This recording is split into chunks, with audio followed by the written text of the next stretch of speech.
నమస్తే welcome to our channel. మాజీ CM YCP అధినేత జగన్ కు అత్యంత సన్నిహితుడు విజయసాయిరెడ్డి. ఏపీపీసీసీ చీఫ్ జగన్ సోదరి షర్మిలతో సమావేశమయ్యారాయన. ఈ సమావేశం ఇప్పుడు ఏపీ రాజకీయాల్లో హాట్ టాపిక్ గా మారగా వైసీపీలో కలకలం రేపుతోంది. ఇటీవల 3 ఏళ్ల పదవీ కాలం ఉండగానే రాజ్యసభ పదవికి రాజీనామా చేసిన విజయసాయిరెడ్డి 3 రోజుల క్రితం హైదరాబాద్ లోని షర్మిల ఇంటికి వెళ్లారని, దాదాపు 3 గంటల పాటు షర్మిలతో రాజకీయ అంశాలు చర్చించారని సమాచారం. మధ్యాహ్నం షర్మిల ఇంట్లోనే విజయసాయిరెడ్డి భోజనం చేశారని సన్నిహితులు చెబుతున్నారు. ఇక 3 ఏళ్ల క్రితమే జగన్ షర్మిల మధ్య రాజకీయ కుటుంబ విభేదాలు వచ్చాయి. ఇలాంటి పరిస్థితుల్లో విజయసాయిరెడ్డి షర్మిలను కలవడం వైసీపీలో ప్రకంపనలు సృష్టిస్తోంది. గతంలో షర్మిల జగన్ ను విభేదించినప్పుడు విజయసాయి ఆమెపై ఘాటు విమర్శలు చేశారు. వివేకానందరెడ్డి గుండెపోటుతో చనిపోయారని విజయసాయిరెడ్డి చేసిన కామెంట్స్ పైన షర్మిల తీవ్ర అభ్యంతరం వ్యక్తం చేశారు. ఇక చంద్రబాబును షర్మిల కలిసిన టైంలోనూ పసుపు రంగు చీర కట్టుకున్నారంటూ విజయసాయి వివాదాస్పద వ్యాఖ్యలు చేశారు. అయితే విజయసాయిరెడ్డి రాజకీయంగా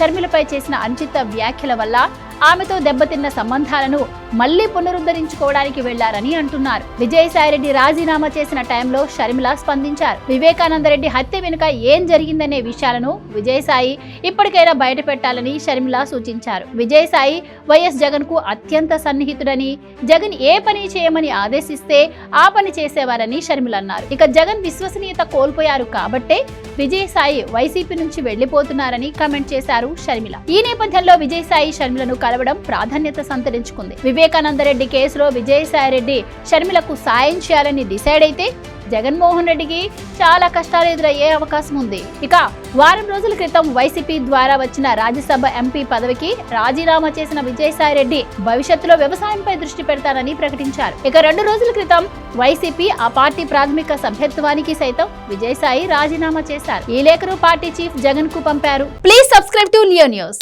ఫర్ మోర్ వీడియోస్.